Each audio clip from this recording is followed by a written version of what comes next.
Did you know that these foods could be reprogramming your gut so that you crave more junk food and it makes you sick? The antidote is the foods that you can see in this basket. And in this video, we're going to show you how to make them into delicious recipes that you can make in under 30 minutes. Let's ditch the processed foods and get healthy.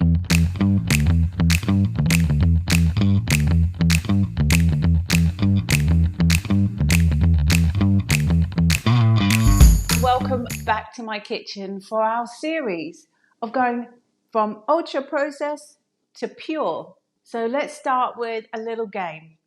It's called Spot the Sneaky Additives. So we can see what's the difference between processed food and ultra processed food to find out those little hidden ingredients which are in everyday products that show up as emulsifiers, xanthan gum, guar gum, and other gums. This type of ingredient may look harmless, but these additives, they can mess with your health and increase your risk of serious diseases. Additives disrupt your gut bacteria, causing inflammation and even something called leaky gut. The artificial flavorings and preservatives. For example, if you have a store-bought pickle and we look at some of the ingredients in there, we've got some preservatives, sodium benzoate, E numbers, things that you think are harmless that say natural, vegan, organic, coconut yogurt. We can see that it has guar gum. Things like aged cheeses, noodles, all have hidden ingredients which are potentially going to cause our body harm. So on the other hand, we have processed foods that are better for us, that don't have these hidden ingredients. Go to the label and you can see this one, although it's pasteurized milk, cottage cheese is one of the healthier cheeses that we can eat because it doesn't have preservatives in it. Tofu is another example of a food which doesn't often put in preservatives to it, but you do have to read the labels to find out what exactly are the ingredients. We've got this artisan yogurt without fruit. Fruit yogurts often have preservatives in them. Yeah, this is perfect. If you're looking at getting chips, you want something crunchy and crisp, get these organic maize nacho chips. These are looking pretty good. No preservatives, but oops, look at that high salt.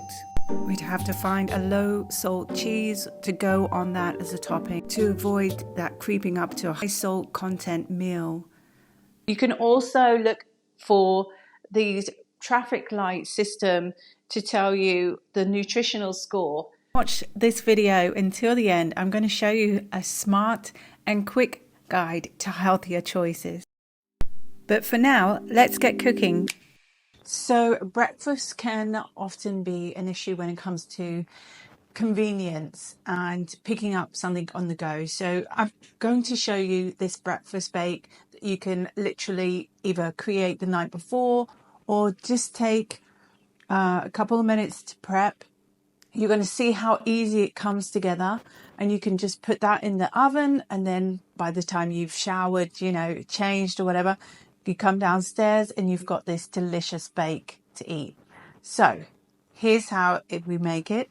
We need some oats, some buckwheat groats, which you can soak overnight for better digestion, some raisins, some cinnamon, chia seeds, slivered almonds, date syrup, some almond milk, and then to give the top a nice crunchy feel, add some pumpkin seeds and pistachio nuts. Bake in the oven for 30 to 35 minutes. You can find this recipe below the video. I love to have this just plain by itself. It's so cinnamony and yummy.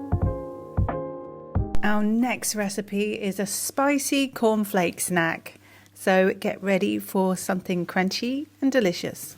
I hope you're going to be as pleasantly surprised as I was to try this snack. And whilst these are processed foods, they are not heavy on the fat or the sugar. In fact, they've got no added sugar to them.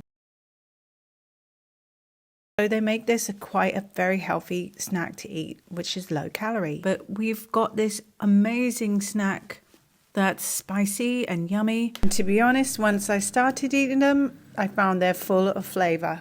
Start by adding the powdered spices to a small bowl. You'll need some curry powder, turmeric, and smoky paprika. Start by adding ghee to a pan with some mustard seed and then some ginger along with the curry leaves, and next toss in the almonds, cashew and pecans and saute for a while, 1 to 2 minutes, and then the raisins, which add this very nice tart sour sweetness.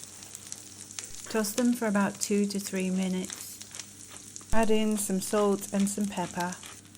Add in the cornflakes and ensure that they are crispy but not burnt. Once the nuts and the cornflakes are well combined, add in a sprinkle of our powdered seasoning.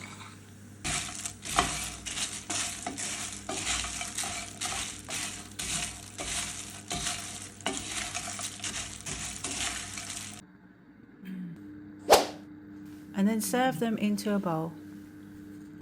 You can store these in an airtight container for up to a week. Next dish is a festive plof.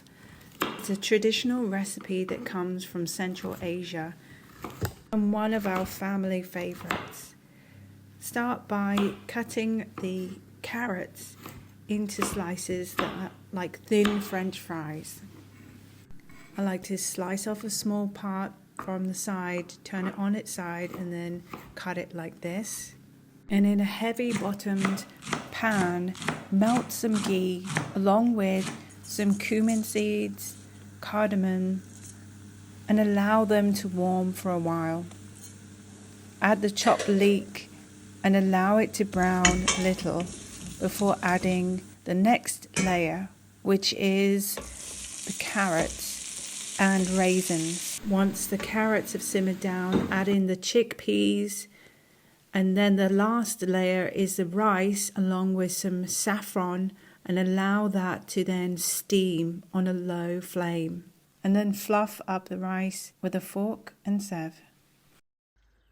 Our next dish comes fresh from our garden using lemons, our instant lemon pickle. We're going to start by preparing the lemons. Slice them nice and fine. Add these sliced lemons into a pot of boiling water and let them simmer for 20 minutes until the lemons are nice and soft. Then you can drain the water and set it aside. In a dry pan, you're going to roast your spices. That's the nigella, fenugreek, fennel, coriander and cumin seeds over very low heat for 1 to 2 minutes.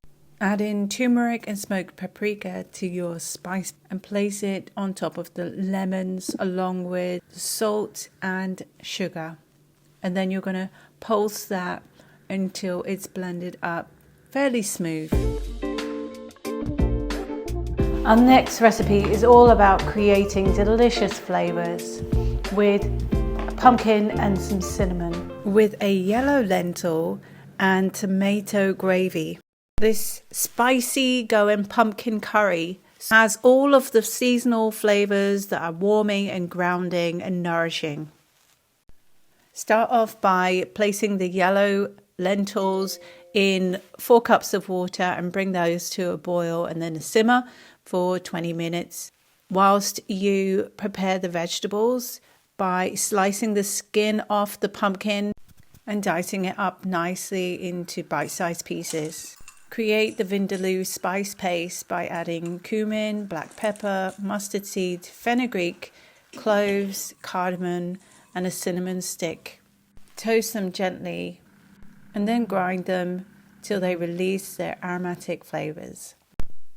Brush the diced pumpkin with some ghee and then sprinkle over 1 tablespoon of the vindaloo spice paste, stirring and coating each pumpkin piece, and then adding them to a glass dish to the oven for about 20 minutes to cook. Next, slice up the leek and prepare some tomatoes by dicing them. Add the remaining ghee to a pan, heat it, and then add in the ginger, a green chilli if you prefer, and the chopped tomato and leek, and allow it to all simmer down. Combine the yellow lentils with the pumpkin and the gravy, and then place it into the glass dish before popping it back in the oven for another 10 minutes. All the flavours will combine with sweet, spicy and sour flavours. Serve this with some quinoa, a flatbread, or as you see fit for a comforting and a warming meal. So I hope you've enjoyed the recipes in today's video. And what's the takeaway? Well, ultra processed foods could be lying to you, but you have the power to really break free from this type of food. Subscribe to my channel where over the coming weeks we're going to be exploring how we can go from processed to pure in our weekly episodes. And if you're ready to read food labels like a pro, then get our downloadable, easy guide to decode labels now. Thank you for watching. I look forward to seeing you next time.